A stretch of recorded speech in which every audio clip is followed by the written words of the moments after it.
I never imagined that a simple gate code could become the weapon of my worst neighbor. For weeks, someone had been trying it. Over and over. In the dead of night, triggering alarms that sent police racing to my door.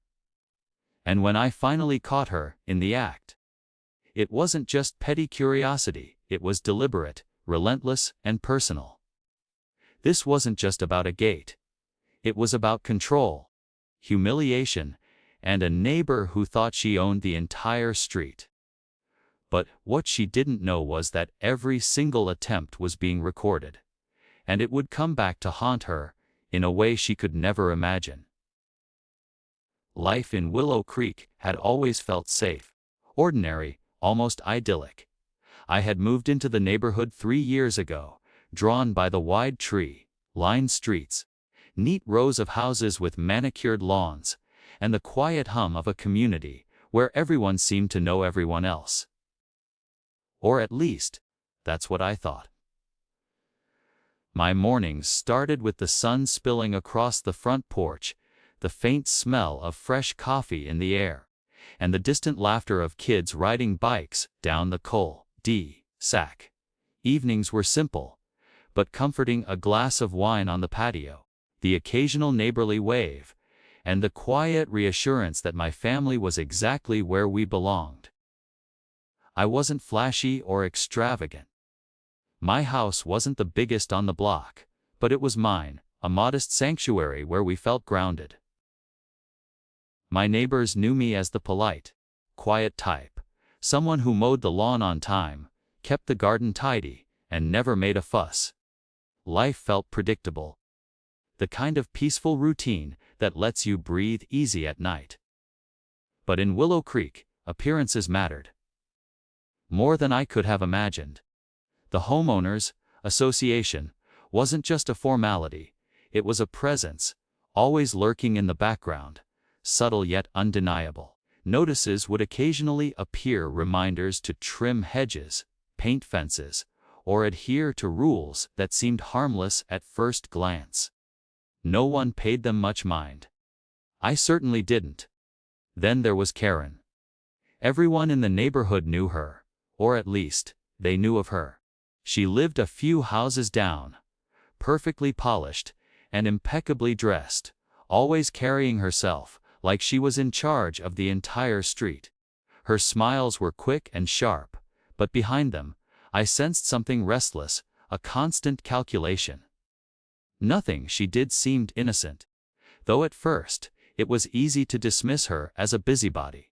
She made a point of knowing the tiniest details about everyone else's property. The exact shade of their shutters, the type of flowers in their front beds, even the angle of their welcome mats. I didn't think much of it, until small, strange things started happening. A package mysteriously moved from my porch, the sensor lights flickered at odd hours, and once, I noticed someone lingering near my gate, though there was no reason for them to be there.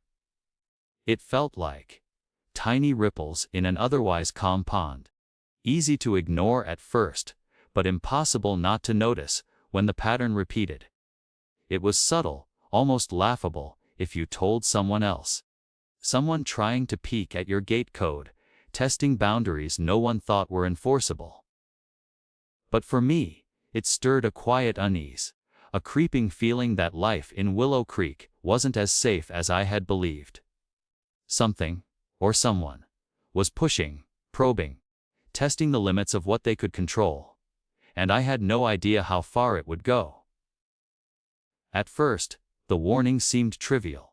A notice slipped under the door about my mailbox, leaning slightly to the left, a friendly reminder to adjust it before further action is taken.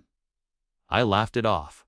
Surely, that was harmless, an overzealous HOA being meticulous about appearances. But then the fines started. $50 for a crooked lawn ornament. $75 for planting flowers that weren't approved colors. It felt ridiculous, petty even, but ignoring it wasn't an option. Every notice carried the weight of official authority, and in Willow Creek, The HOA wasn't just a group of neighbors. It was a force that could make life unbearable if you dared to push back. Then Karen's interference became impossible to overlook. She would appear at the oddest times, standing at the edge of my driveway, as if supervising, clipboard in hand, pen poised to note a violation no one else would ever see. The first time I confronted her, she smiled, saccharine and sharp, claiming she was just looking out for the community. But there was nothing friendly in the way her eyes scanned every detail of my property, lingering on the spots she thought I'd overlooked. The unease turned into a simmering anger, especially when I began finding small disruptions. My gate sensor would fail at random, lights flickering on in the dead of night, and once, a delivery package vanished entirely, only to be returned with a note that read, "Consider this a warning." I tried to reason with the HOA board, presenting evidence of my compliance with their rules, photographs of my property, and even timestamps proving I had done everything by the book. Their response was a bland letter, full of formal language but lacking any acknowledgement of reason. Further violations may result in fines up to $500, legal action, or additional community sanctions. It felt like a trap, a cycle I couldn't escape. Every appeal bounced back. Every attempt to clarify turned into more restrictions. The tension reached a new level when I discovered the gate code issue. It started subtly, alerts that my gate had been accessed at odd hours. At first, I thought it was a system glitch. But then the pattern emerged. Someone had been trying to guess my code, dozens of times a night. It wasn't just inconvenient. It was invasive, a direct violation of my privacy and security. Every failed attempt triggered an automatic police alert, meaning officers were knocking on my door at all hours, leaving me embarrassed and exhausted. Sleep became a rare commodity. Anxiety a constant companion. Karen's fingerprints were all over it, though proving it seemed impossible. Every time I attempted to record evidence or capture her in the act, she disappeared just out of sight, leaving behind only a growing trail of stress and fear. Notices continued to pour in, fines escalated, and the community whispers began. Neighbors I had once considered friendly now looked at me sideways, cautious about whom they sided with, afraid of the HOA's reach. Isolation crept in, and what began as a minor annoyance turned into a daily ordeal, consuming every thought outside work and family. The absurdity of the situation reached its peak when the HOA introduced a new rule. No personal vehicles were allowed to remain outside overnight, regardless of whether the driveway had room. I had a modest SUV, legally parked and entirely visible from the street. One morning, I returned home to find a bright red violation notice stapled to my windshield, threatening impoundment if not moved immediately. I double-checked the HOA guidelines. There was no mention of overnight parking limits before. They had just added it, seemingly to target me. The stress of fighting these arbitrary rules became relentless, each day a new battle in a war I hadn't signed up for. Amid all this, my gate code continued to be a silent battlefield. Every failed attempt triggered another officer visit, every visit leaving me more frustrated and desperate. I started documenting everything, logging times, capturing screenshots, installing hidden cameras. It was becoming obvious that this wasn't random. It was deliberate, a methodical campaign to intimidate and wear me down. The fear of escalation loomed large. What would happen next?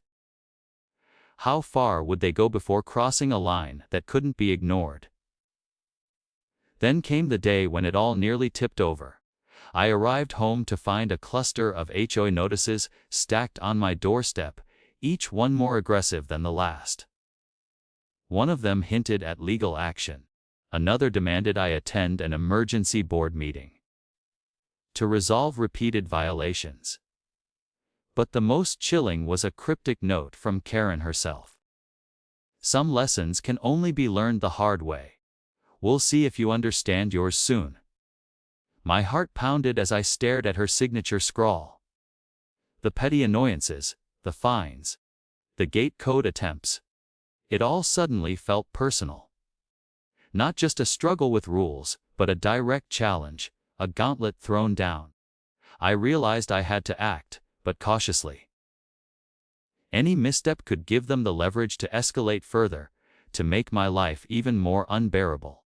And yet, a part of me burned with the need for justice, for exposure, for turning the tables on the woman who had made my life a series of sleepless nights. Every alert, every intrusion, every whisper of community judgment fueled a growing determination. I wasn't going to let this go. The tension was suffocating, but in that suffocation, a plan began to form. I started to notice patterns, subtle habits, the very things Karen thought she had hidden from view.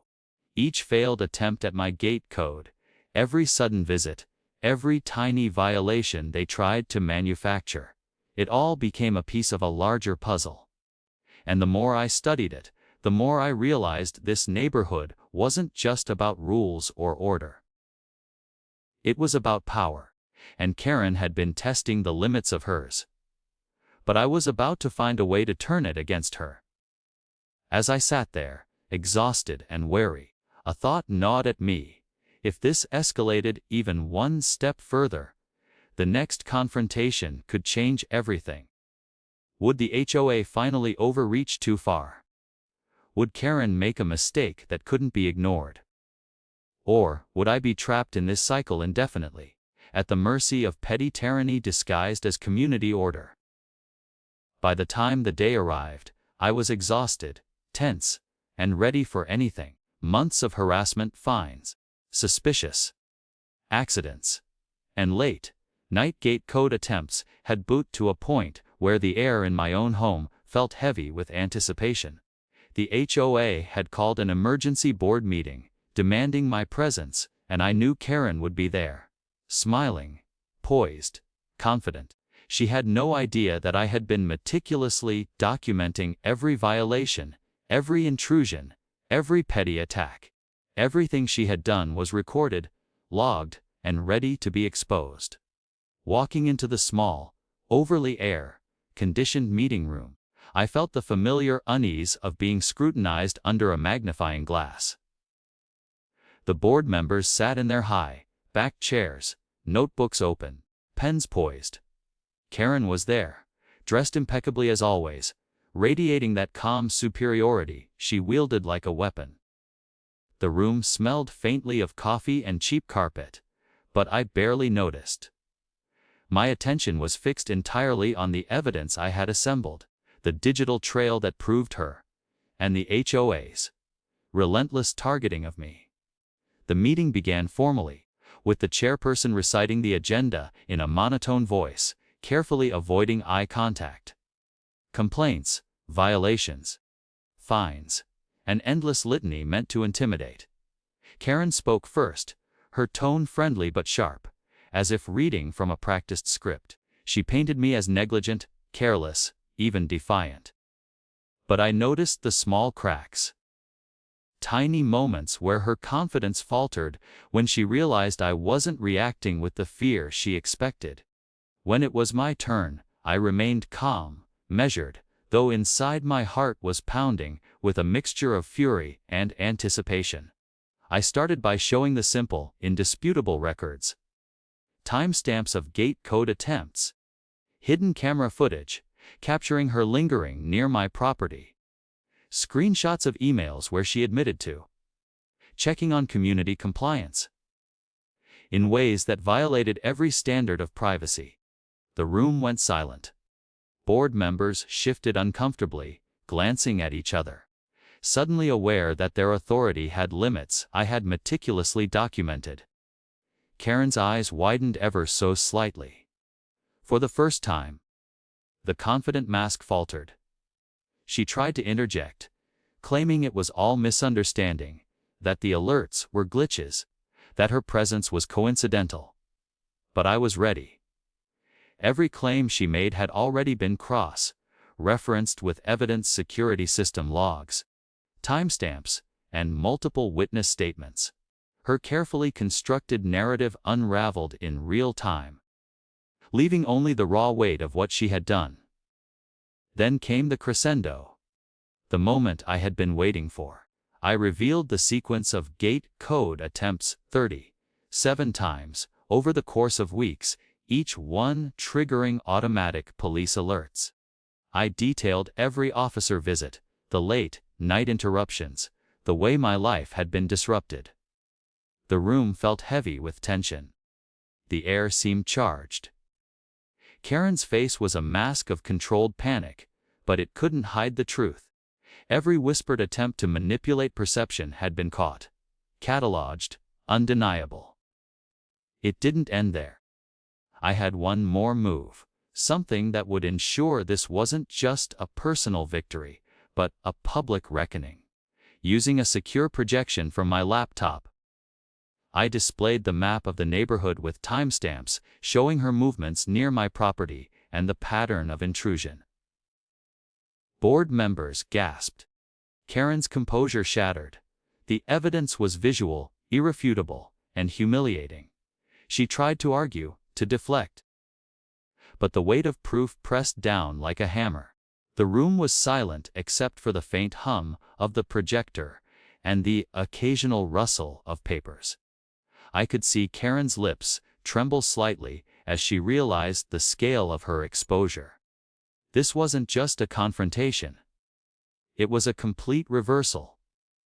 The person she had tried to intimidate now held the upper hand, every detail accounted for, every misstep laid bare. Then came the final blow.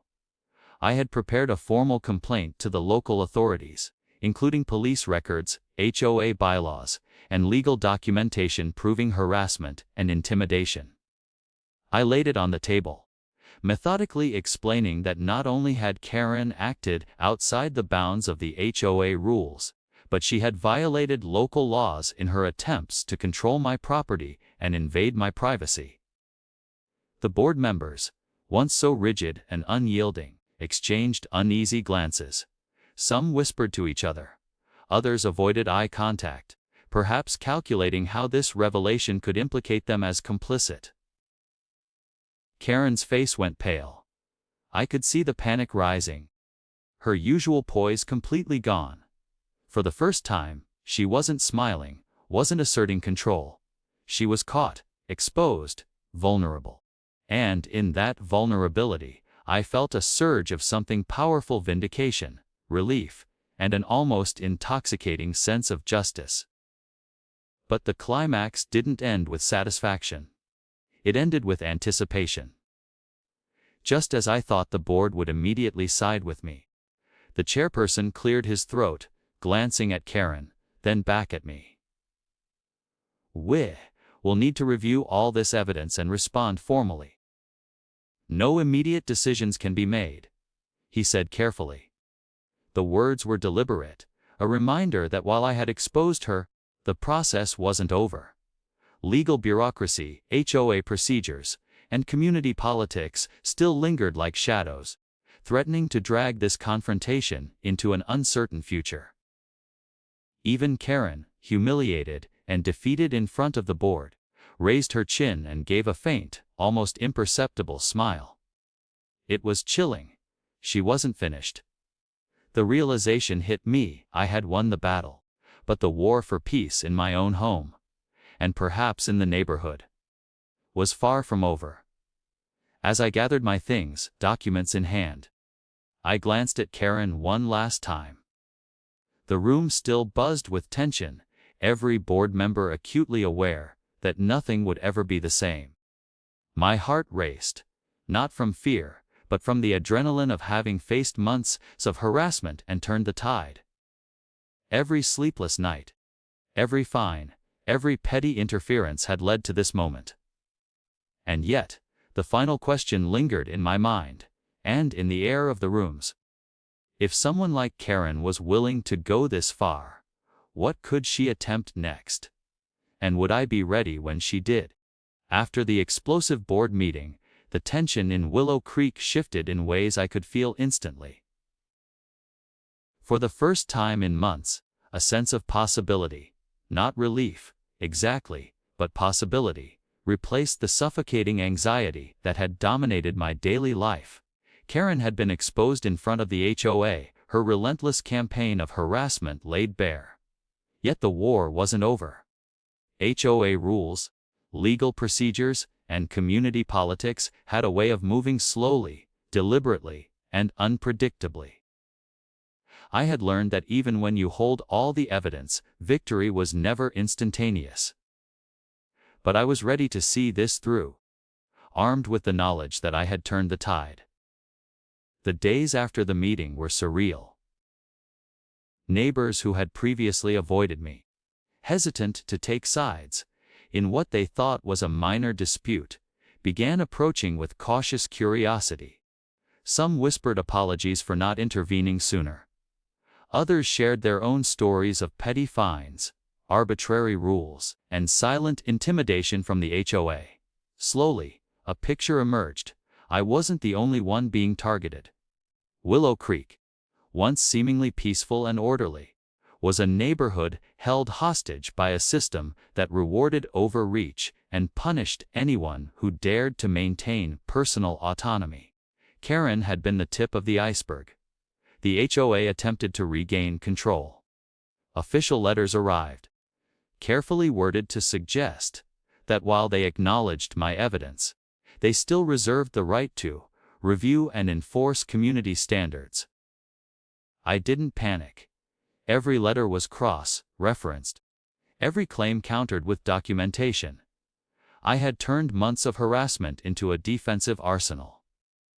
The irony wasn't lost on me.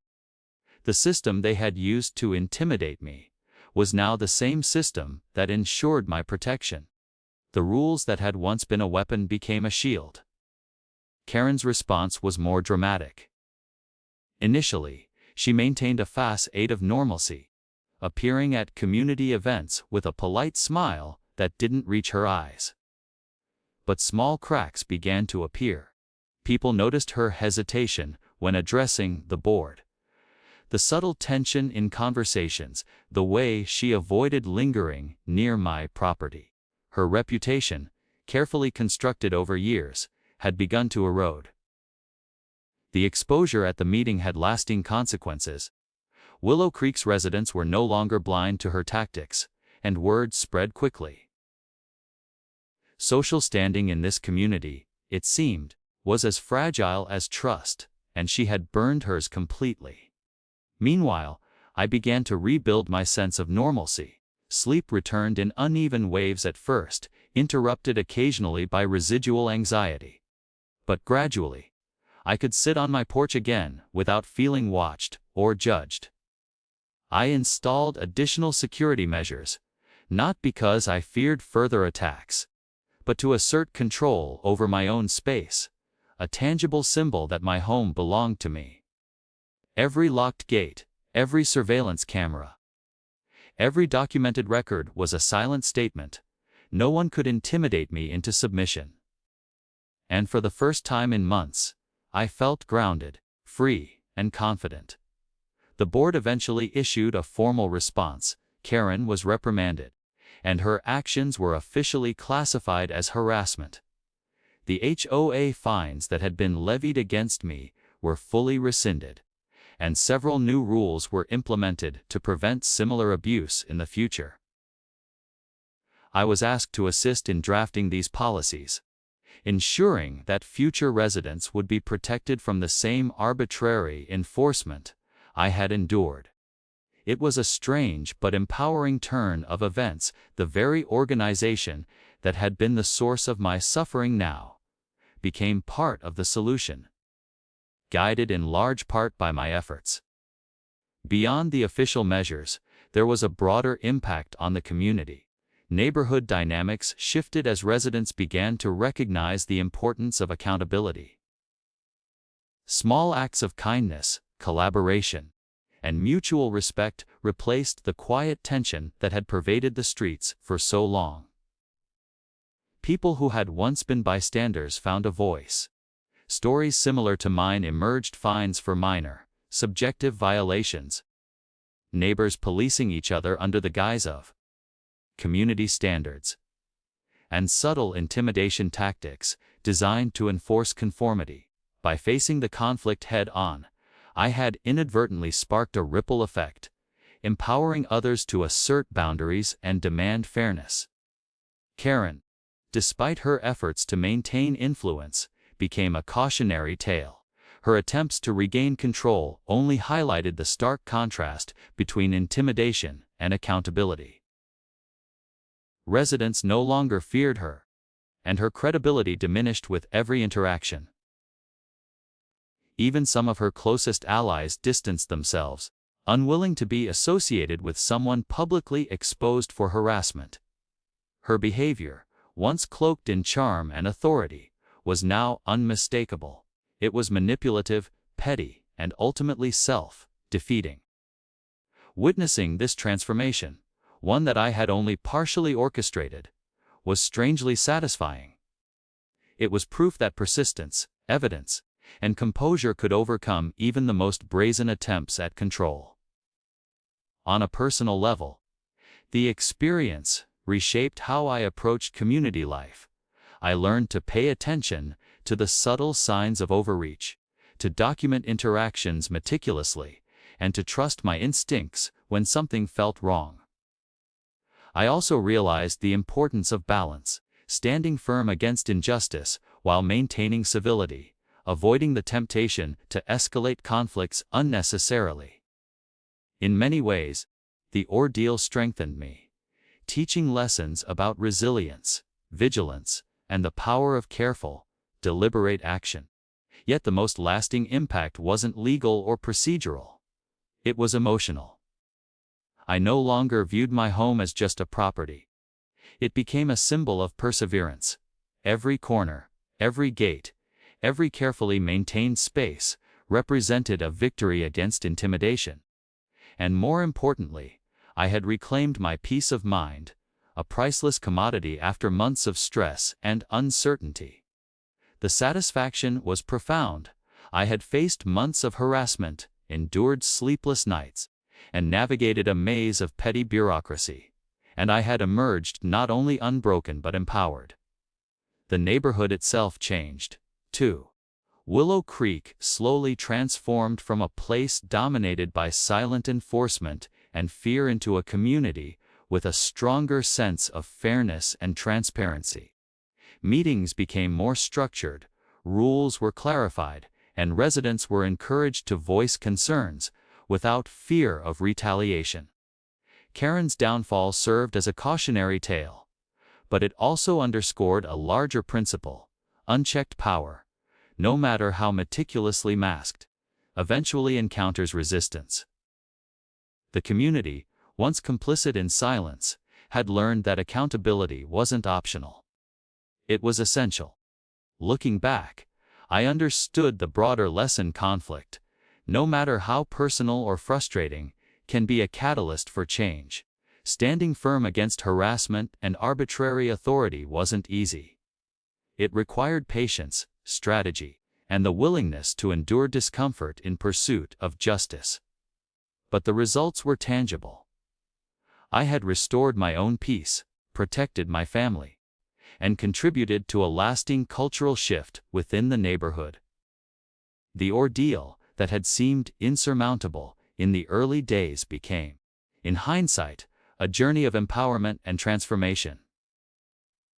In the weeks and months that followed, the peace that settled over my home felt earned. I could enjoy quiet mornings on the porch, host friends and family without fear of intrusion, and walk through the neighborhood with a sense of security that had once been elusive. The lessons learned remained vivid: vigilance, preparation, and calm determination could turn even the most oppressive circumstances into opportunities for empowerment. Karen's influence waned. The HOA became more accountable, and my life regained a sense of normalcy that had seemed impossible only months before. And yet, as I watched the sun dip below the horizon one evening, casting long shadows across my lawn, a thought lingered. The conflict had been resolved, the harassment curtailed, and justice, in many ways, achieved, but the experience left an indelible mark. It reminded me that vigilance in the face of abuse is not a choice but a necessity. That standing up for oneself can reshape a community. That courage, even in the quietest forms, has consequences far beyond immediate victory. I closed the gate behind me, the sensor light flicking on as I approached. For the first time in months, I felt fully in control. Not just of my home, but of the narrative that had tried to define me. Willow Creek had been a battleground, and while the scars of the conflict remained, so did the triumph. Every sleepless night, every fine, every petty intrusion had been a test of resilience, and I had passed. As I leaned against the gate and exhaled, I realized that this wasn't just my story. It was a story for anyone who has faced arbitrary power, intimidation, or injustice. A reminder that preparation, persistence, and careful action can turn even the smallest victories into lasting change. And in that realization, I found a quiet, profound satisfaction. After all, if a single homeowner could stand against an entire system of petty authority and win, what might anyone else achieve if they refused to be intimidated?